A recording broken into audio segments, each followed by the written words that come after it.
everyone, this is Marie Blue Angel, and I am back with Under the Thorns. Very excited to get back into chapter 5, and let's just see what happens, because the last time was a little short, but I can't exactly remember what happened, except I don't think we were on a cliffhanger, but let's just get more into the story and see what happens next. Alright, chapter 5. Despite the medication's valiant stand, the clock ticked closer for Robert, his illness a relentless shadow. Okay, so we went into town and we got some medicine from the apothecary, based on, oh my god, I forgot her name already, but the lady's request. So I guess the Lord, Robert, is not feeling that much better, despite the medicine. The manor fell under a shroud of melancholy as news of his condition spread through. His successor, Edward, had become very busy and rarely visited the mausoleum. I'm Clara. Okay, we're Clara. The mausoleum has never looked so empty before. One day, while cleaning the mausoleum, I felt a presence waiting for me. I looked up and met Olivia's piercing gaze. Her eyes, filled with distrust, sent shivers down my spine. It feels as if I am to blame. For what? The lordship's, deteriorating health? Not really. For a brief moment, I wondered if Edward had endured this scrutiny all his life. An overwhelming loneliness deluged over me. Deluged. Back in the servants' hall, anxious whispers greeted my return. What's going on? Clara. I forget Alice's voice. Alice's pale face confirmed my deepest fears. Oh my god, did he die? The day we had dreaded with every fiber of our being had arrived. The door to Robert's private chamber was open. Edward, a shadow of his former self, leaned against the doorway, his gaze lost in a desolate distance. I pushed through the crowd, my heart a frantic drum against my ribs. His once vibrant eyes were now clouded with a profound grief, reflecting the wreckage of a shattered world. I reached him, offering my arm as a fragile support. My eyes darted across the crowded scene, searching for any additional aid in this bleak and unforgiving reality. Anyone, mind you join me in helping? My voice faltered as I spoke. Everyone stared at me, their mouths forbiddingly tight. I blinked confusedly. They felt like complete strangers. Their alienation felt like a bottomless pit opening beneath me. What, did he poison his own father? Like, why again are we against him? I have no idea. Oh. This is not the time for entertainment. Olivia, her eyes narrowed to slits, bellowed up the stairs, the sound echoing like a whip crack in the stillness. The servants, previously lounging in languid indifference, were jolted upright, their gazes darting nervously towards the source of the commotion. With a swift, purposeful stride, Olivia brushed past Edward, her gaze sweeping the room like a predator assessing its prey. She pressed her lips into a firm line. In a deliberate, almost ritualistic gesture, she reached out and touched her forehead with the tips of her fingers. That simple gesture, though fleeting, was laden with unspoken meaning, painting a picture of the deceased so vivid, so eerily real. Her gaze lingered on Edward, scrutinizing his colorless complexion.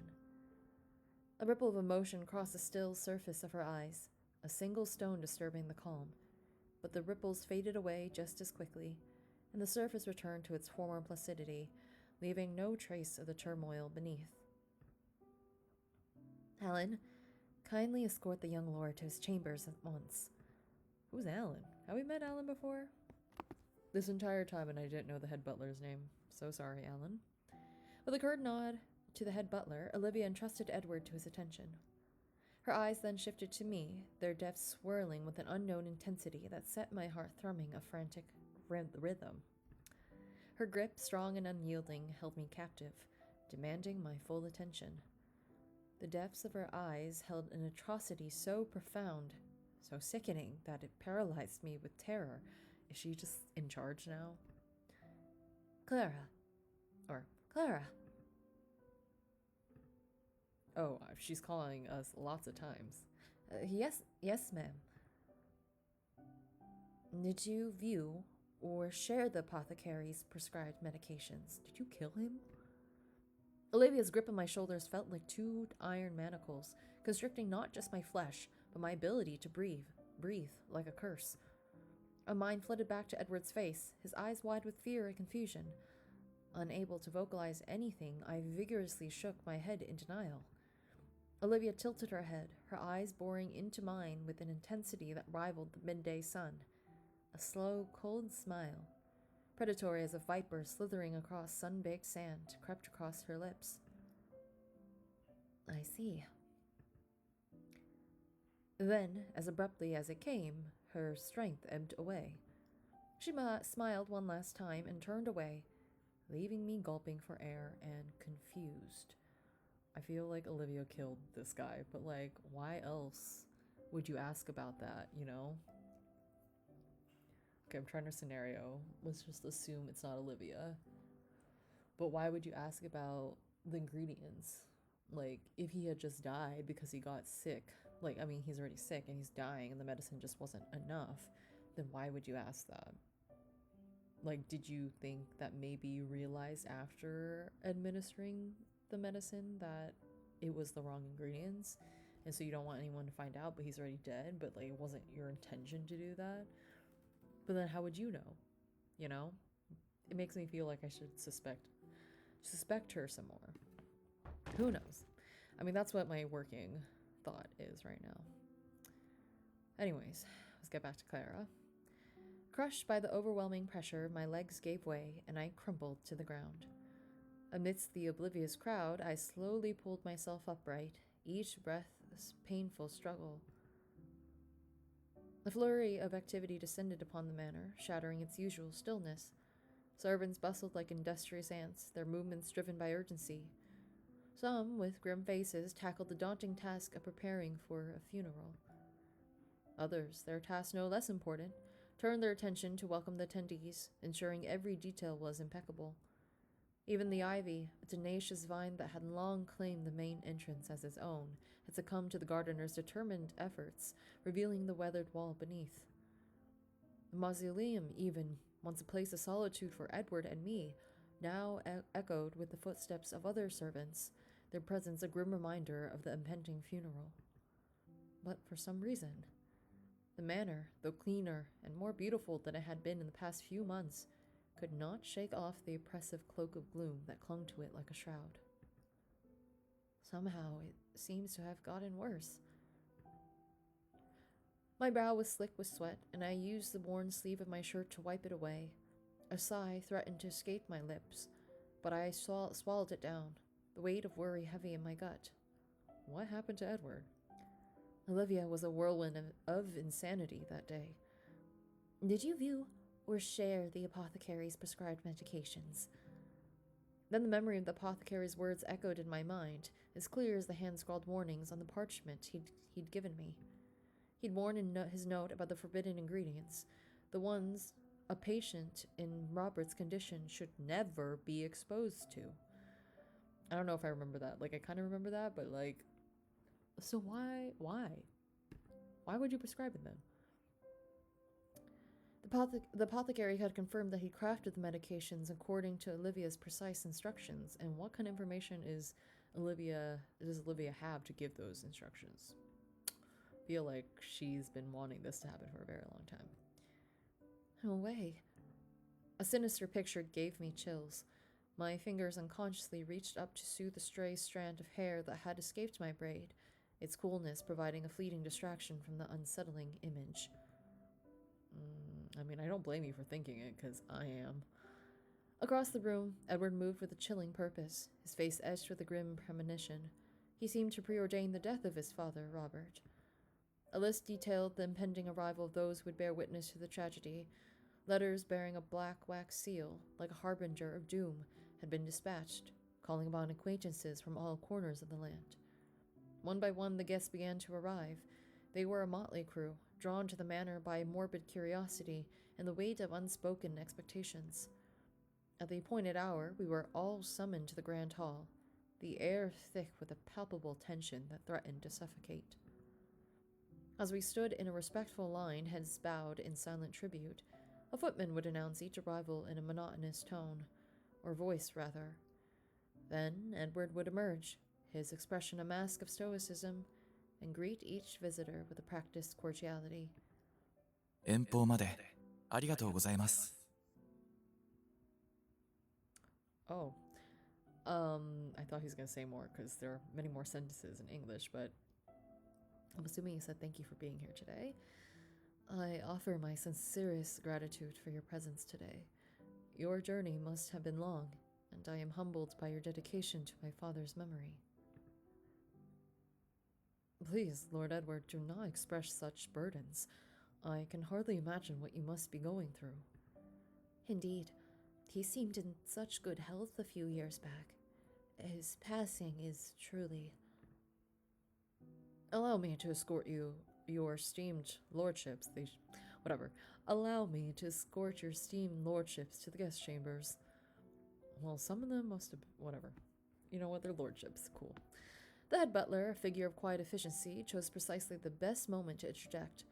With a subtle hand gesture. Yeah, okay, so that means he was in good health just a few years ago, so I think Olivia's been poisoning him. Whether or not that's just for her own gain, or maybe she's in a group, because, like, she was also out in that cabin for a very long time. I mean, not a very long time, but we caught her in the middle of the night going to this cabin randomly. Like, does she live there? I don't know. But that seems a little suspicious. So, with a subtle hand gesture, he drew their attention away from their conversation. I watched from the periphery as Edward reluctantly released his grip on the guest's hand, a fleeting bitter smile gracing his lips before he turned away. Following the head butler's lead, I shifted my gaze down to the intricate patterns of the floor, my mind racing with the implications of what I had just witnessed. The air still crackled with the energy of the exchange, and I knew that much remained unarticulated between them. As the guests trailed after the butler, their voices, though kept low, carried easily across the opulent room. There's an unsettling aura to this place. Wouldn't you agree? My skin crawls within these walls. The air itself feels heavy with something unseen. Robert always spoke of the manor's burden. Perhaps we should offer our respects and depart before the curse claims another.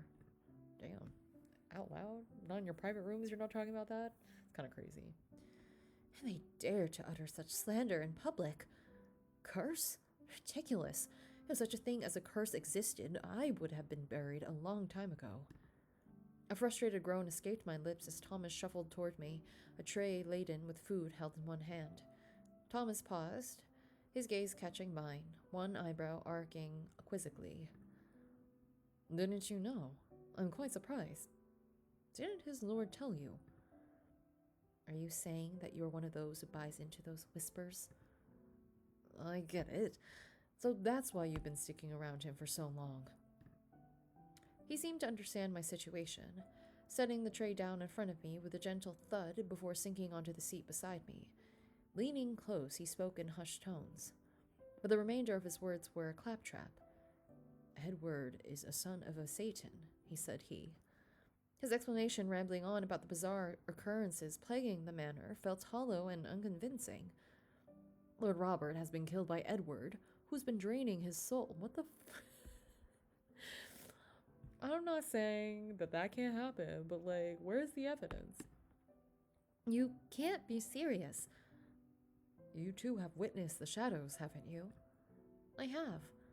Then you must have seen who the shadows resemble. There was a time when I could have sworn I saw the shadow take the form of Edward. It was brief, obscured by the flickering firelight, but the image remained etched in my memory. Nonetheless, just because it took his form doesn't mean he did it. You were completely bewitched by Edward. And you are completely insane. At that point, the very thought of food turned to my stomach. Nausea churned within me, making it impossible to even contemplate taking a bite. As I stormed out of the dining room, my eyes landed on Edward at the foot of the staircase. He was absorbed in reviewing the list of guests with the head butler, Yet even the ever-stoic servants seemed to maintain a defined distance. Everyone but me, was actively avoiding direct contact with Edward, in fear of a curse that didn't exist. As I stood there, bathed in the cold silence of the hallway, I couldn't help but feel a bitter sense of betrayal. Okay, but then why would Olivia ask about the medication? I still think that's suspicious. Like, it makes less, I mean, like, whatever. I mean, it's not like I've never played anything where there's a bit more of the supernatural involved, but I don't think that's the case. But, you know what? It could prove me wrong, the story, the game, so we'll see. The funeral for Lord Robert has just concluded, but the servants, like myself, were not permitted to witness the ceremony. Tradition dictated such separation, though necessity often demanded exceptions. Today, I was one of those exceptions, my lowly status momentarily elevated by the task of cleaning the aftermath of mourning. As I swept, I couldn't help but overhear snippets of conversation from the gathered staff. They are buzzed with whispers and speculation, not so much about the departed Robert, but about his son, Edward. The recently revealed contents of Lord Edward's will had ignited a wildfire of curiosity and gossip within the manor walls. It seemed the guests, despite their outward solemnity, were far more preoccupied with the prospect of inheritance than with grief. As it happens. I trust the legal instruments regarding the distribution of the estate have been duly prepared. Perhaps you have some insights into the allocation of the various properties. Indeed, the entailment stipulates the manor house to the young Lord Edward. However, the disposition of the remaining estates remains somewhat opaque. How much you got, Lord Robert? I don't know. My brow furrowed in confusion at the perplexing discussion. Abruptly, a commotion erupted in the distance. Edward had seized the document containing Lord Robert's will from the head butler and was closely examining it. Curious, I turned towards the source of the disturbance, piecing together the situation from the murmurs of the gathered guests. Is that indeed Edward? His expression remains clouded. Aye, it is. The terms of his father's will, it seems, have cast a shadow upon his countenance. I mean, can we not say that he's still, understandably grieving? Like, you just done the funeral service. It hasn't been that long. Indeed, whispers about that document made no mention of him. Poor him. Was it truly so shocking that he wasn't named in the will? Suddenly, Olivia stormed in, snatching the will from Edward's grasp. Shouldn't he be able? Why would you snatch it? Before I could ponder the propriety of her actions, exactly, she began berating him with a venomous tongue. Such disrespect in the face of loss is beyond comprehension. Have some decency. オリビア、私はただただお父さんが。I mean, like, I feel like he would have left stuff with his son. Like, it's not like they had a bad relationship, but I think Olivia did something. The legal document is finalized, sir. This is a formal setting, and while your grief is acknowledged, it might be best to reserve personal expressions for a more private environment. Edward clenched his fist. His jaw set tight. Tears welled up in his eyes, threatening to spill over at any moment. Then, with the remnants of his dignity clinging to him like tattered clothes, he turned and walked away. The guests, fanning themselves with practiced nonchalance, breathed a collective sigh of relief. No one made a move to follow him. Olivia, with a self-assured air, addressed the remaining guests as she were the undisputed mistress of the manor, which is probably what she wants. Feeling an overwhelming sense of unease, I turned and hurried after Edward. Oh, I want to know what happened, though. I found him alone, standing in a secluded corner of the garden, his head bowed low. Though his shoulders were squared, I could see the tremor running through his clenched fists. Blood oozed from the wound on his palm, crimson staining his skin. I quickly reached out and gently pulled his hand away. Hana! Our eyes met, a silent exchange passing between us. He blinked rapidly, his expression filled with a mixture of surprise and vulnerability. Tears streamed down his pale cheeks, his face contorted in a mask of anguish. In an attempt to shield him from prying eyes, I offered him solace, allowing him to bury his head in my shoulder. Protecting his last shred of dignity was the least I could do. For a moment, he remained frozen, then reached up with trembling hands to clutch my shoulders in a tight embrace. A choked sob escaped his lips, but quickly died down. Raising his head, he pushed me away, his face regaining its usual stoicism. クララ、見たんだね。Yeah, we were there. It's okay. Though countless questions swirled in my mind, I held my tongue, fearing that my words might only exacerbate his pain. Sorry, I can never say that word properly. He responded to my silence with a bitter smile. あなたはいつも好奇心旺盛なのに。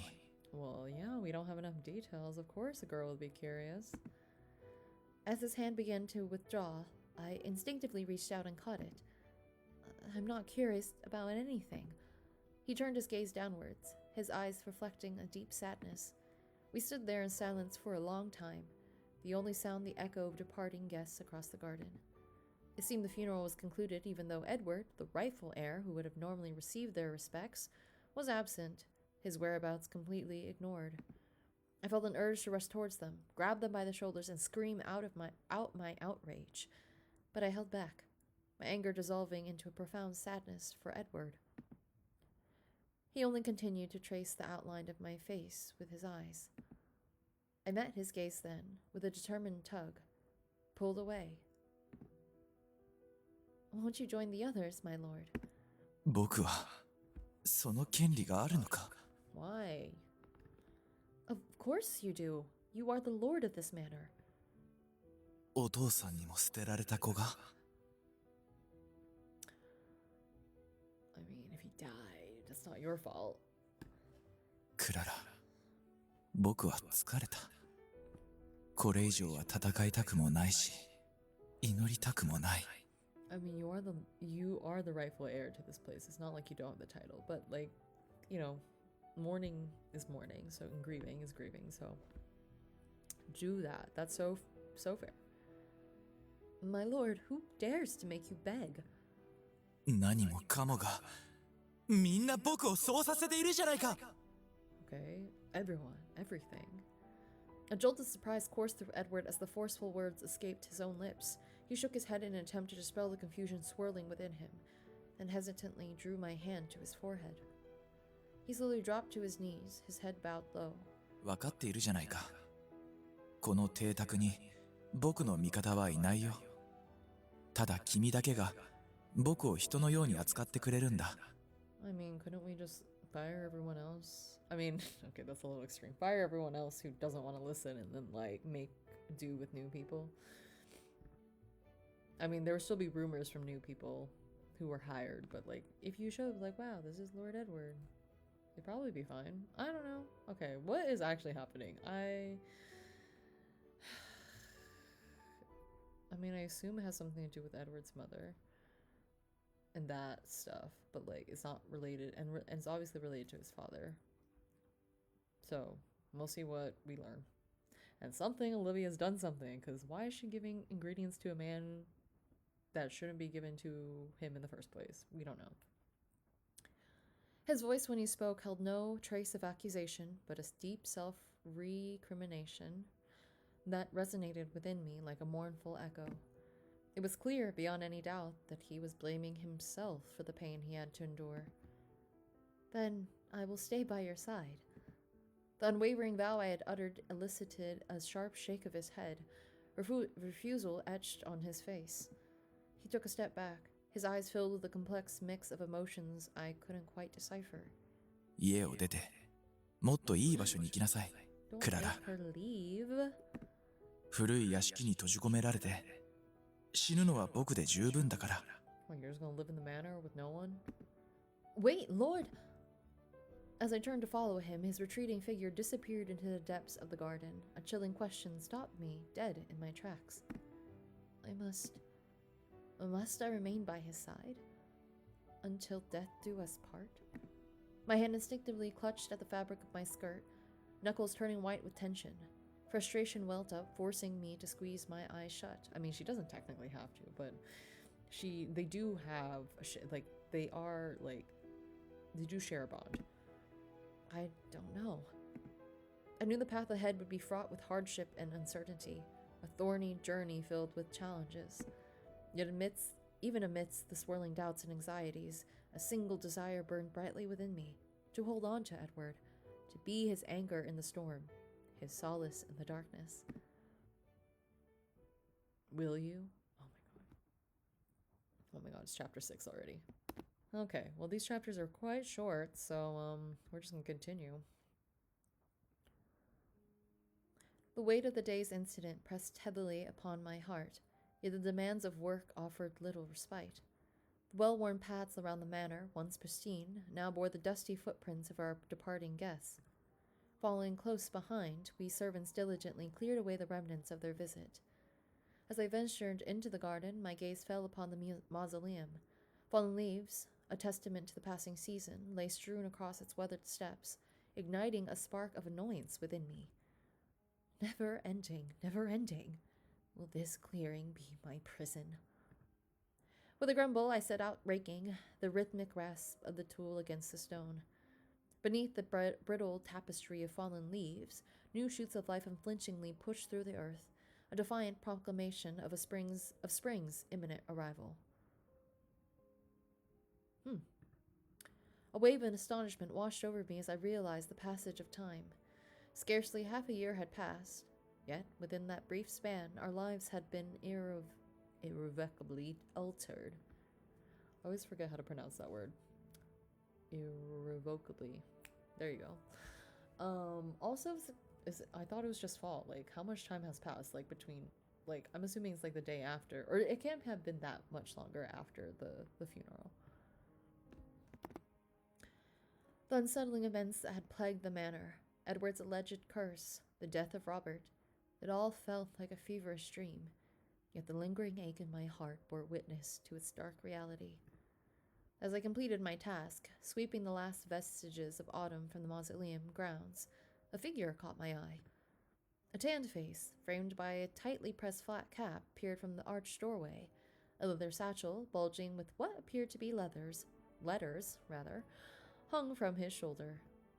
He seemed to be searching for someone, prompting me to quicken my pace. "Good morning. May I ask whom you are looking for?" "Greetings. I was directed here to find Mr. Edward, but it appears he may be elsewhere." "Oh, you mean Lord Edward." Edward had not visited the mausoleum since the funeral, a fact that seemed to have escaped the notice of the postman. His words, laced with an innocent trust, mirrored the lack of interest regarding Edward's well-being by those who guided the postman here. I extended a hand towards the postman, my features hardened with resolve. If it's a letter for Lord Edward, I would be happy to deliver it myself. A fleeting urge to strike up conversation with him did arise. A flicker of surprise crossed the postman's face, quickly replaced by a grateful smile. I was instructed to make sure Mr. Edward reads this first." I accepted the letter, my fingers tracing the embossed steel. There was no sender's name, only a cryptic set of initials. "Seems private. Maybe I shouldn't be the one to break the seal." Conventionally, all correspondence intended for Edward would first pass through Olivia's hand to ensure his safety. Okay, why? I mean, like, I get that, but I don't trust Olivia. However, the events of the past few days had eroded my trust in Olivia, leaving me with a gnawing unease. Such disrespect in the face of loss is beyond comprehension. Have some decency. She yelled at him in front of all those people. And who is she? Like, you know, especially in this scenario, like, obviously, like, he's just lost his father. Why are you yelling at him? The vivid memory of her enraged face, contorted with contempt, flashed across my mind. In the aftermath of the funeral, she had taken on the airs of the manor's mistress, her every action a blatant disregard for Edward's grief. With a newfound purpose, I turned back towards the manor house, the letter clutched securely in my hand. My resolve was unwavering. I would see Edward first before Olivia even had the chance to intercept the message. I was told the letter had arrived this morning. However, fate, it seemed, had other plans. As I navigated the labyrinth hallways, Olivia materialized before me, her icy hand outstretched as if preordained by some unseen prophecy. Yes, it is for Lord Edward. It is my duty to check the letters addressed to his lord. Please hand it over to me. My tongue stumbled as I attempted to emphasize the letter's intended recipient, but her glacial stare remained unmoved, a silent harbinger of the eviction that surely awaited me. Defeated, I surrendered the letter, relinquishing my sole weapon in this silent war.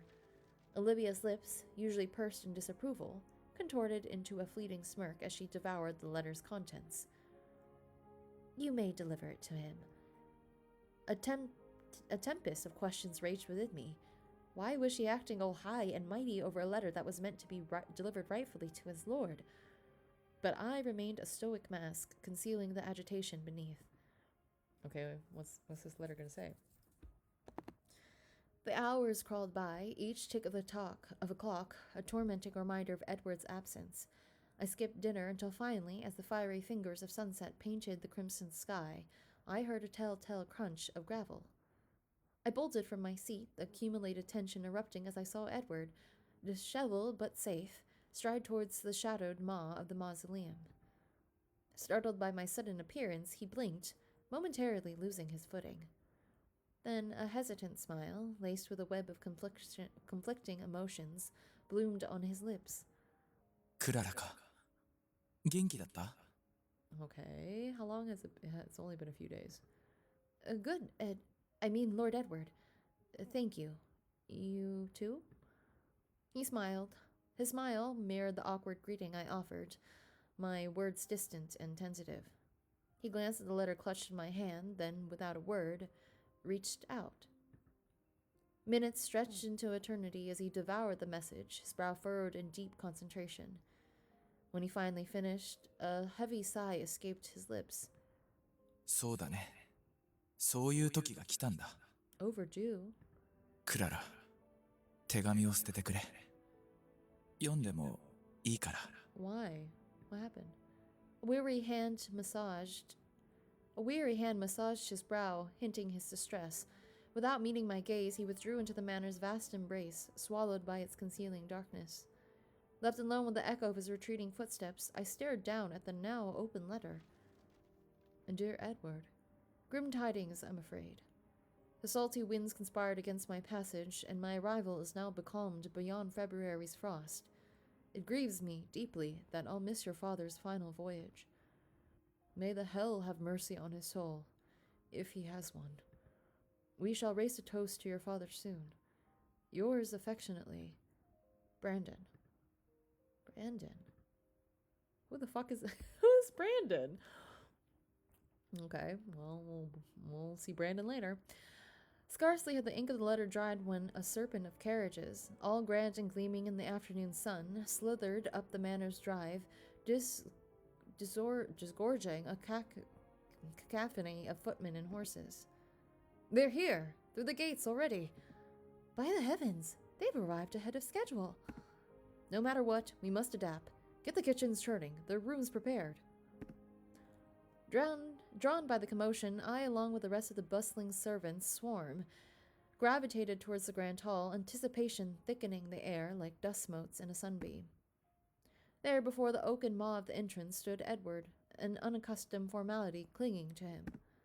Who are these people? Is this Brandon? Oh, hello.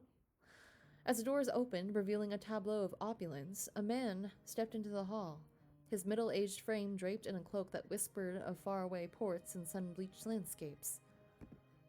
He exuded an air of freedom, a stark contrast to the stuffy conservatism that permeated the manor's very bricks.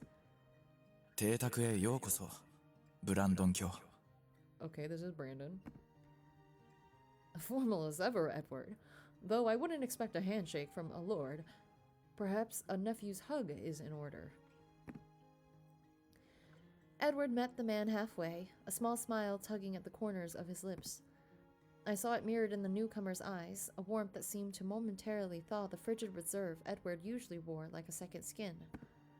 But even as the smile blossomed, I noted a flicker of discomfort dance across his features, a subtle withdrawal from the man's overly affectionate pat on the shoulder. Then Lord Brandon launched into the purpose of his visit. So yes, Robert. Heard he shuffled off this mortal coil. 見に行きますか? Hell, why bother with the tomb? He's probably off charming the devil himself.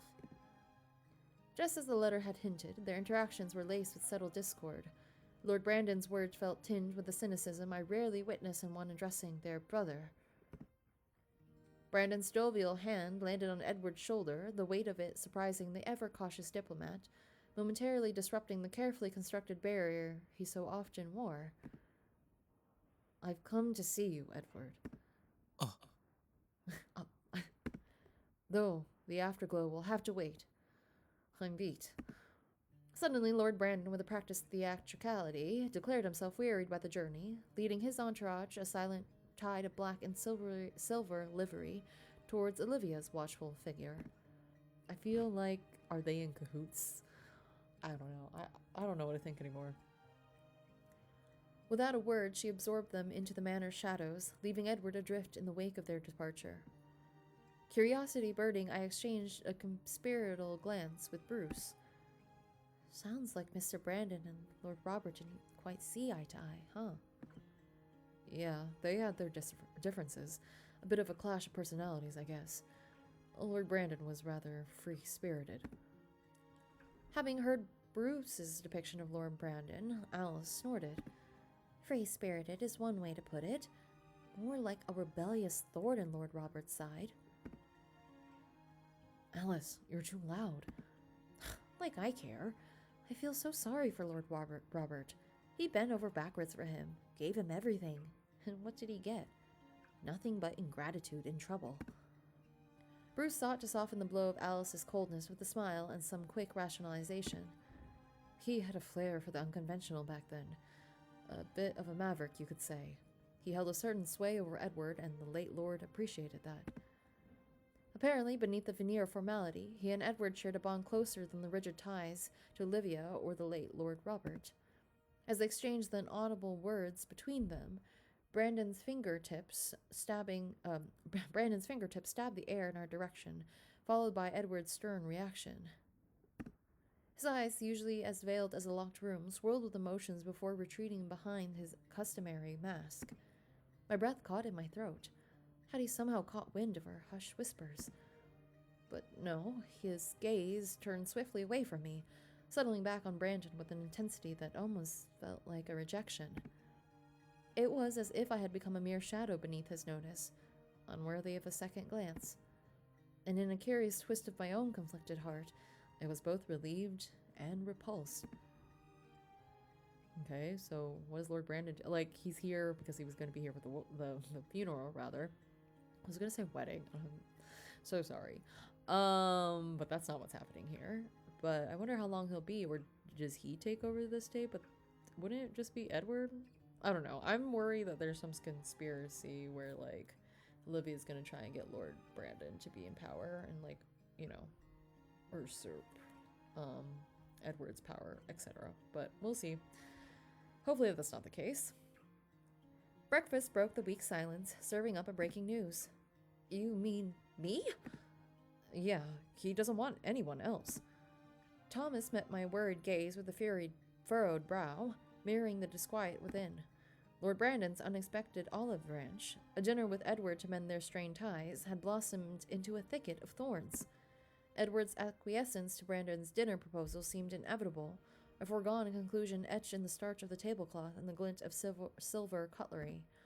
Yet nestled within the folds of agreement, a viper of a problem slithered forth. The head butler, his face an impassive mask, conveyed the unexpected stipulation. My presence at the table, not as a guest, but as a server. Alice, perched across from me like a startled sparrow, mirrored my disbelief in a swift shake of her head. Not again, that weirdo. Again? That maverick. Every time there's a new face in the manor, he uses some colorful excuses to get them out. He doesn't seem to do anything naughty, but yes, he's one of a kind. The absurdity of the situation, coupled with Alice's incredulous gaze, made me acutely aware of its unfairness. Alice, never one to mince words, tilted her head closer, her sharp eyes glinting with questions. Why'd he single you out all of a sudden? Did you do something? I don't know myself. I haven't even exchanged a word with Lord Brandon since that momentary glimpse in the main hall. I have never even met him. But Edward, to my surprise, refused it a few times. Really? I opened my eyes widely. The air seemed to thicken with hushed words as the head butler relayed Edward's initial response to Brandon's request, a tapestry of flimsy excuses, each thread woven with the claim of my experience in my informal service. But with each refusal, politely phrased but firm, I detected a tremor in the fabric, a hint of something deeper simmering beneath. Was the aversion personal, or an attempt to shield me from Lord Brandon's unpredictable presence? My stomach churned with uncertainty, the dampness blooming on my palms. Dinner service. Will I be able to get through it? This unexpected twist had thrust me into an unfamiliar role, a character I hadn't rehearsed, and a stage I felt woefully unprepared for.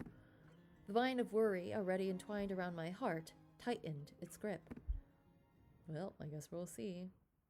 I too would be worried. I'm like, I've never served like this, so I might make many mistakes, but I guess we'll be privy to conversation we wouldn't normally be able to hear, so that's good for information purposes. Despite the anxiety, the preparations for dinner hummed with controlled chaos. Each rule, etched in the manor's history, was meticulously followed. Additional cutlery, gleaming on pristine linen, superfluous seats politely dismissed. Sharp-eyed servants, privy to the evening's significance, materialized out of the shadows, offering hushed critiques of my every placement. Just as I began scrutinizing my notes, a sharp rap at the door startled me from my focus. Oh.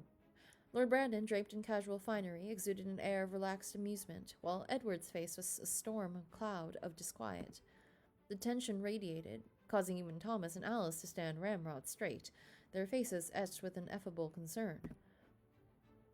Alice said, "I'll be in the kitchen. Let me know if you need any help." Her hand, a brief flash of comfort, patted my shoulder before she retreated to the kitchen sanctuary. Thomas sent a silent cheer.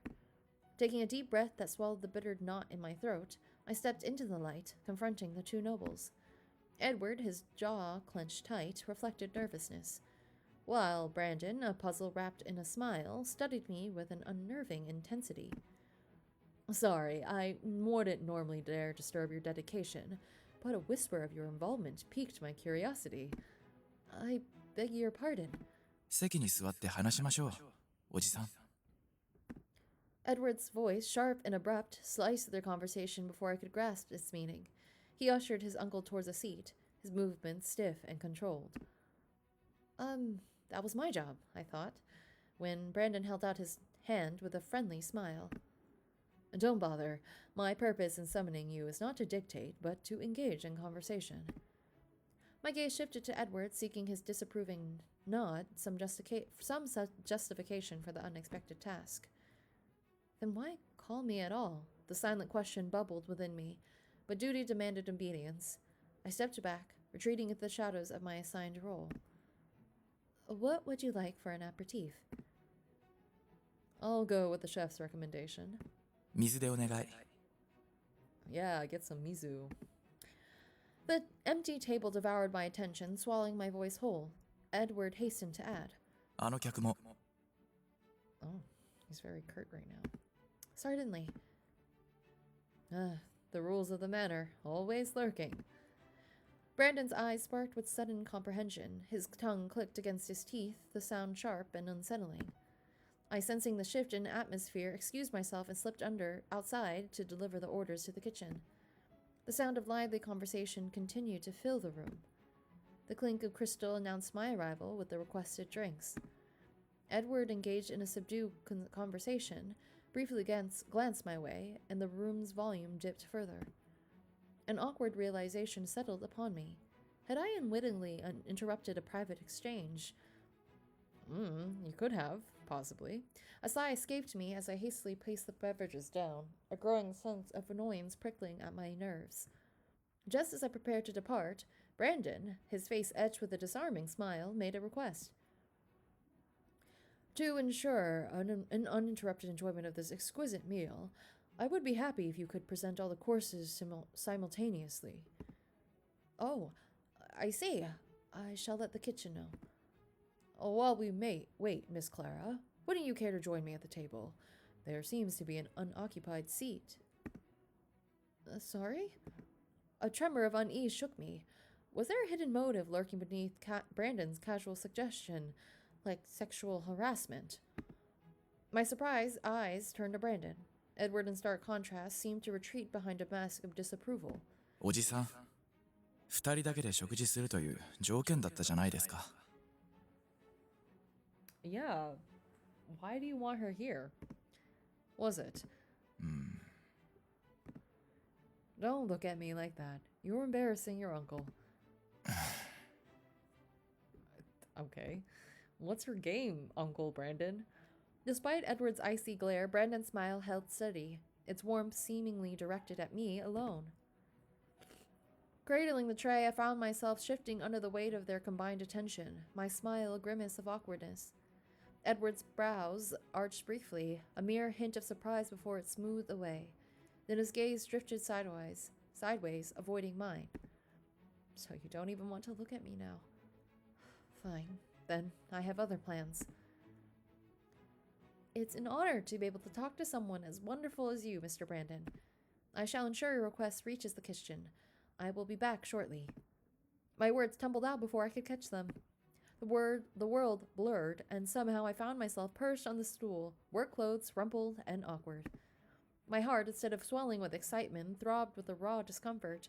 The realization of being invited, of exposing myself to Brandon's world, felt like a spotlight on my own vulnerability. I felt the prickle of Brandon's gaze on me. His voice, dripping with an almost cloying sweetness, broke the stunned silence.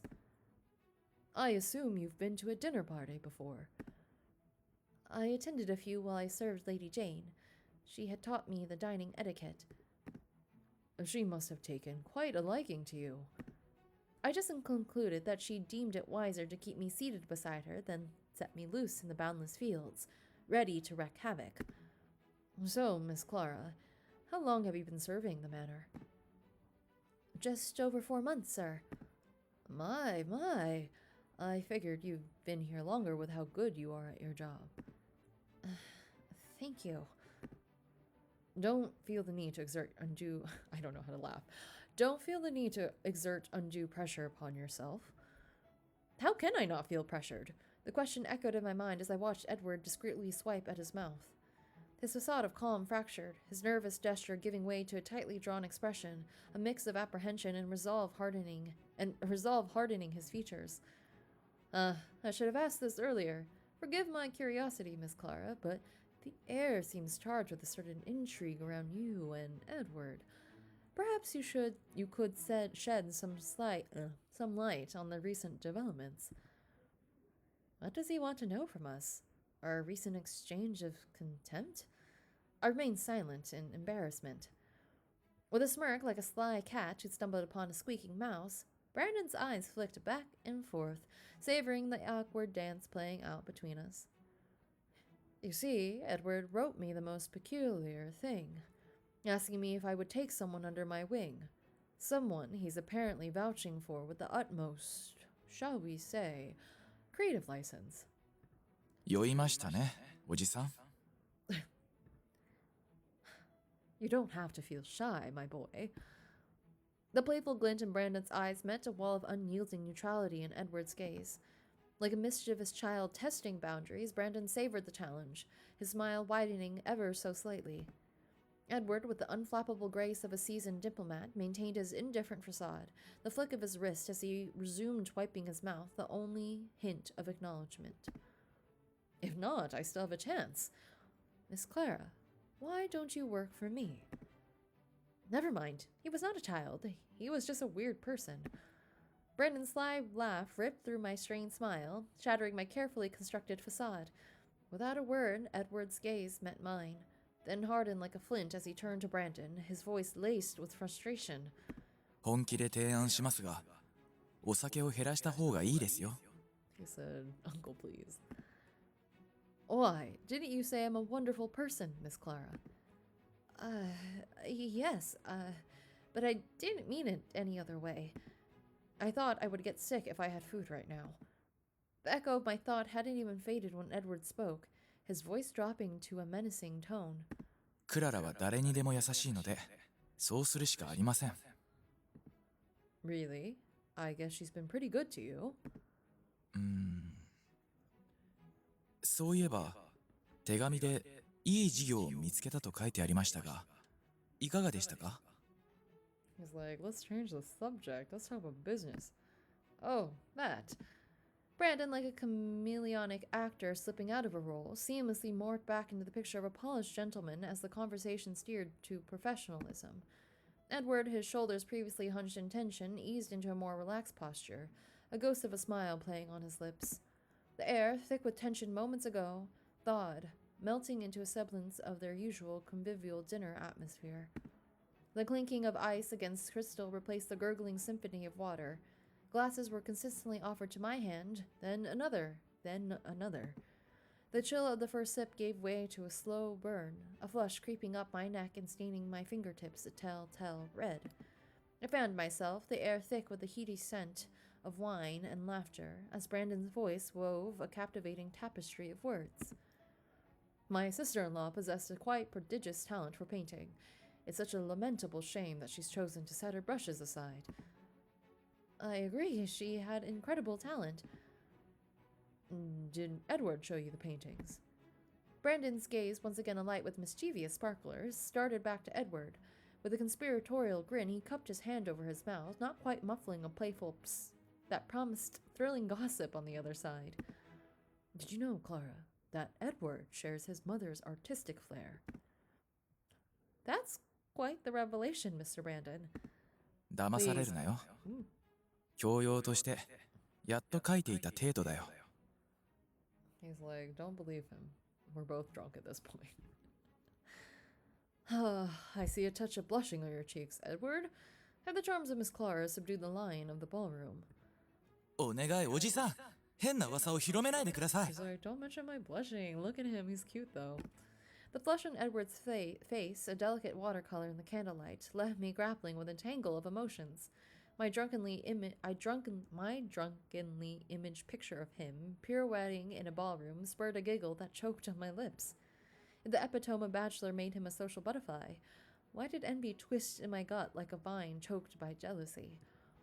As long as it wasn't about him, I muttered, branching off of the ongoing conversation. The ball was at the manor. I assume the late Lord Robert, were present as at the parties, or was present at the parties. The jovial melody of the evening abruptly hit a discordant note. Well, yes, because of the location. Nonetheless, Robert was rather a gentleman of fertile fields and flamboyant displays. Forgive my curiosity, Mr. Brandon, but wouldn't Lord Robert's social life offer clues about his prominence? His prominence? Don't make me laugh. The air crackled with dissonance, his smile faltering like a candle flame in a draught. I knew with a sinking feeling in my chest that I'd overstepped. Rising awkwardly, I fumbled for words to mend the frayed thread of our conversation. Well, I will bring in the desserts. My vision blurred, the ground rushing up to meet me. Then a hand, a lifeline in the darkness, snatched me back from the brink. Edward's awkward but worried face looming above. クララ、座っていて。僕が行ってくるよ。 Why are you gonna get... I thought they brought us all our courses. I guess dessert was separate. Okay. Why are we still here? Brandon, fueled by the merriment, proposed another round of drinks. Despite my desire to leave after a respectable amount of time, his persistent coaxing kept me tethered to the scene. They were escorted to the living room, and I followed them. Brandon's insistent urging, propelled by the social momentum of the group, made escape feeling like swimming against the tide. Intertwined in the playful banner, I found myself swept along by the current of the evening. Glancing at the clock, a pang of impatience pricked me. Early morning tasks and the unforgiving schedule of my job loomed large, but my employers wouldn't respect that. Are you paying attention, Edward? Edward, to your uncle. はい。 Edward thought he was the host, but Brandon, liquored up and loquacious, had hijacked the evening like a tipsy cruise director. Brandon embarked upon yet another voyage through the well-charted waters of his oft-repeated narrative. Consulting my metal chronometer, I recognized the hour of my impending departure, and a resolute determination, akin to the unfurling of a nautical flag, rose within me. Gentlemen, I'm leaving. My abrupt rise elicited a mirroring response from Edward, his limbs protesting as he sought purchase on the table. His slurred pleas seemed to suggest a shared desire for escape. クララ、一人で大丈夫かい？ His concern, laced with the echo of his own unsteadiness, felt oddly misplaced. Shouldn't you have stepped up a bit earlier? I pivoted away, seeking solace in Brandon's steady gaze. A sharkish grin slid across his face as he gave Edward a pointed wave, a silent plea for him to stay. Worry, Edward. This houser is safer than a dragon's lair. Trust me, there's nothing to fear here. そうだけど。 Mr. Brandon is right. You even proved it yourself, my lord. This humble servant holds a history of handling matters heroically. Besides, we need some privacy for manliness. You could have had this privacy, like, all evening, but here we are. In a flash, Brandon materialized behind him, or beside him, locking his arm around Edward's shoulder with the weight of unspoken expectation.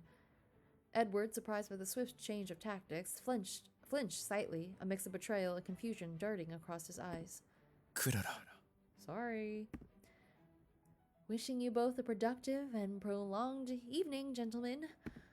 My feet beat a steady rhythm against the corridor, each step carrying me further away from the lingering gazes. A whimpered, laced with despair, drifted after me, but my resolve, hardened by necessity, remained perfectly unshakable. As the moon replaced the fading flames of sunset, a hush descended upon the gathering, the remnants of laughter dissipating like mist in the crisp night air. I felt a sigh slide from my lips, a physical release from the warmth of the room and the dazzling whirl of Brandon's narratives. I'm never joining them in the future. While his tales about Edward, spun with the flourish of a tipsy raconteur, had held a certain charm, his inebriated state was intolerable. The thought of Edward, poor fellow, trapped in the vortex of Brandon's boisterous bonhomie sent a ripple of enjoyment across my lips. Honestly, I find him using me as an excuse convenient. A prickling sensation as though eerie eyes bored into my back prompted me to pivot on my heel, yet the corridor remained stubbornly empty, the familiar shadows untouched by any intruder. I feel the chills again. I found myself quickening my steps towards my room, trying to ignore the trickle down my spine. The manor of late had seemed steep in an unusual aura, a deepening of its usual shadows even as the daylight hours stretched longer. Was it my mere imagination? I pondered absently as my gaze drifted to the window. Or did the lengthening shadows indeed hold a different kind of mystery in their grasp?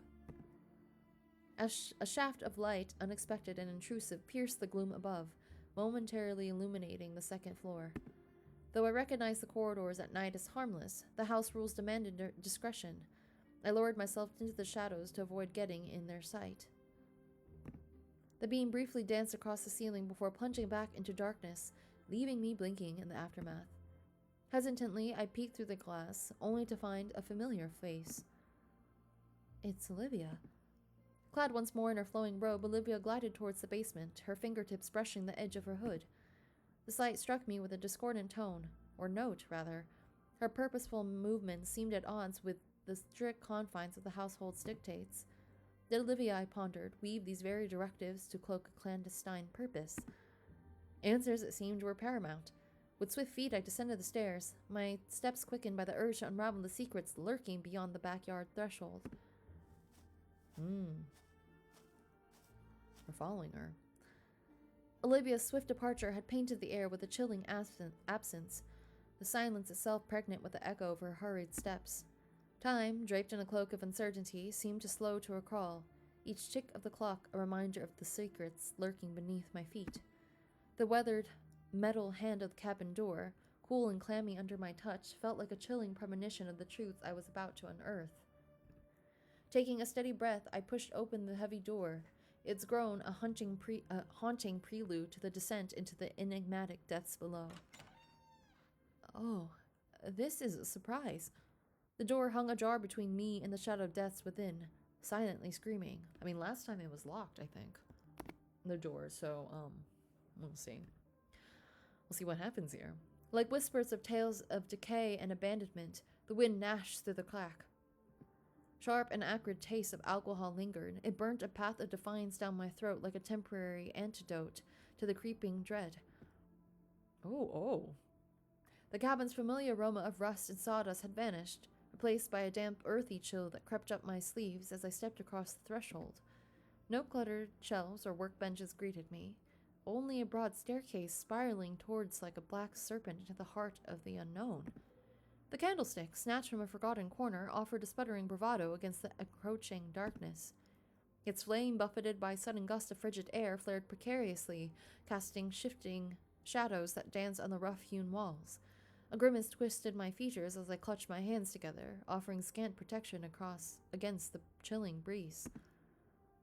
I don't know why, but this place is giving me the creeps. The gloom at the bottom of the stairs, yielded to a subtle luminescence, painting the damp stone walls with an enigmatic glow. Bathed in the hearth glare of the room, Olivia stood rooted, her back rigid against the shadowed staircase. Incoherent syllables were tumbling from her lips. The very air crackled with unseen eyes, amplifying the manor's inherent eeriness to an unbearable pitch. What? A monstrous hand of ice gripped my heart, squeezing the air from my lungs. Panic gnawed at my insides as I contemplated flight, yet my foot remained rooted, transfixed by the infernal revelry on the wall. The shadows, no longer passive observers, had become predators, their contorted forms writhing in a chilling symphony of dread. Oh. Scary. Clara, girl, what are we gonna do? The housekeeper's body twisted and contorted to impossible angles, limbs weaving like vines reaching for the moon. Her laughter, a shrill cry that scraped down my spine, mingled with incoherent whispers that danced at the edge of comprehension. Hisses coiled around me like slithering serpents, punctuated by the high-pitched squeaks of unseen night terrors. Terror, cold and clammy, flooded my veins, making my body tremble like a ship caught in a sudden storm. The shadows, hungry mouths stretching from corners of the room, devoured the edges of my vision, swallowing the floor beneath my feet. Disoriented and lost, I stumbled, the hard earth slamming into me like a cruel embrace.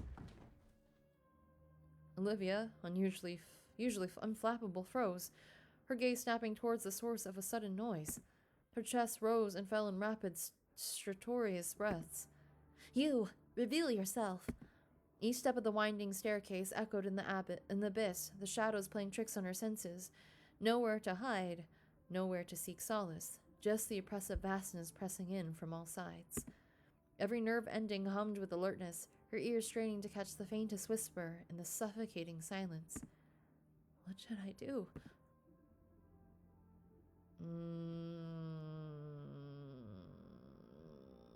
Okay, hold on. Okay, I'm gonna blow out the candle and hide. Yeah. Easy breaths, Clara. Deep breaths. It's just a spill.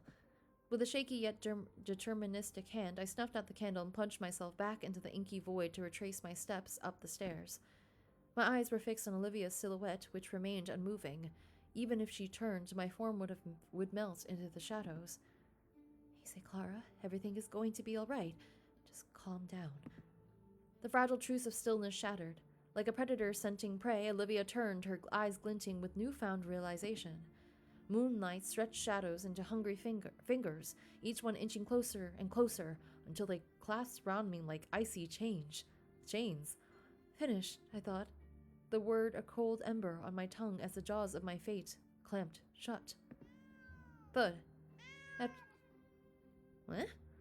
Cat? After the crash, only a trembling of tuft of fur, a cat shadow clinging to Olivia's palm, broke the silence. I could see your tail.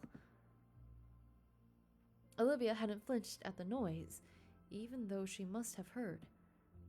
No, I figured she was busy thinking about the fuzzy problem at her feet. Okay, so we escaped. That's good. The shadows clung to me like cobwebs as I clawed my way up the stairs. Only when the distance muffled the world below me did I feel the ice around my heart thaw, allowing me to unleash a frantic sprint until I finally stumbled into the sanctuary of my room. Had I run, I would have been in danger. Doubt danced on the edge of consciousness as I hunched, hands raw against my cheeks. But deep within, where the liquor couldn't reach, an unsettling uncertainty bloomed, cold and real. What was Olivia doing in the basement? My lips remained locked as if the words I craved had all retreated to the corners of my mind, lost in the labyrinth of ineffable truths. Okay, that's why. What is Olivia doing there? Oh, and that is the end of chapter 6, and that is where I will leave it for today. All right, so we're gonna leave it there. This is so wild. I'm gonna get us back to the main menu while I talk a little. I already saved off camera, but what is Olivia doing? So Olivia is causing all these problems with the house, I think, with the manor, and like the distrust like among the servants towards like Lord Edward, and she most definitely killed Lord Robert. Like, I have no doubts. Like, I may be wrong, but I have no doubts. So this is wild. Things are, you know, getting more juicy. Will Clara find more about what Olivia's doing? Probably. It's a good thing we didn't run earlier. I was just like, well, we have plausible deniability that this is, you know, our character. Also, kudos to Clara for doing all this, and she literally had like this whole night when she was drinking and whatever, so she got out of it alive, and that's great, because honestly, I would have been worried about that as like someone, if you're like tipsy or inebriated. That sounds like a harder task to do than when you're just like, whoa, I decided to follow Olivia, you know? And I had just, you know, woke up to use the bathroom or something. No drinking involved. Anyways, what nonsense I'm spouting.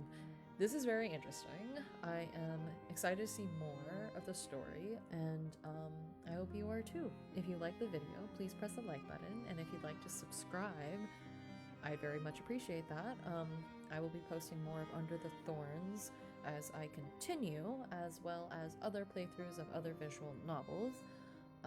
So feel free to subscribe and also turn on notifications should you like to see my videos when they are posted.